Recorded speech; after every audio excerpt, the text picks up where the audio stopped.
সেটাও আমরা 20, 21, 22, 23 সুভাষ দিবস হিসেবে, সুভাষ উৎসব হিসেবে আমরা পালন করবো। বিবেক উৎসব একটা, সুভাষ উৎসব, তাতে আমরা পরিষেবার প্রোগ্রামগুলো করবো। এছাড়াও আমরা ঠিক করেছি যেটা 23শে জানুয়ারি আমরা প্রায় আরও 9,000 কিলোমিটার রাস্তা, যে 13,000 কিলোমিটার নতুন আমরা চালু করেছিলাম সেটা প্রায় 8,000 কমপ্লিট হয়ে গেছে, বাদবাকিটাও কমপ্লিট হয়ে যাবে।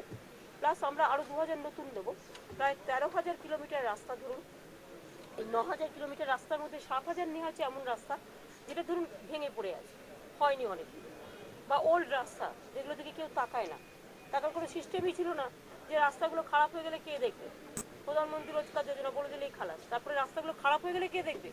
এখন যেমন আমরা সিস্টেম করেছি একটা নতুন রাস্তা করতে গেলে 3 বছর যে করবে তাকে মেনটেনেন্স করতে হবে, তো আগে এই সিস্টেমগুলো কিছু ছিল না। সুতরাং আরও 7,000 রাস্তা যেটা হচ্ছে হাফ ডান হয়ে আছে, বা হয়তো 10% হয়েছে, কোথাও 80% হয়েছে, হচ্ছেই না।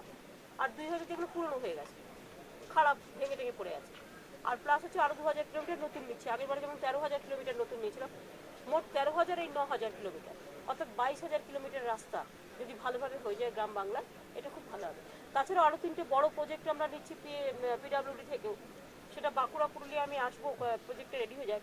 বাঁকুড়া থেকে পুরুলিয়া রাস্তা চওড়া করবার জন্য আমরা একটা প্রজেক্ট নিচ্ছি প্রায় 350 কোটি টাকা। আর একটা উত্তরবঙ্গে আমার 2টো প্রজেক্ট আছে, সেটা প্রায় 600 কোটি টাকা, 700 কোটি টাকা প্রজেক্ট আছে। সেগুলো ডিটেলস আপনাদের আমি বলে দেবো। বর্ষাকালটা একটু হয়ে যায়, এই সময়টাতে একটু বর্ষা টর্ষা হচ্ছে।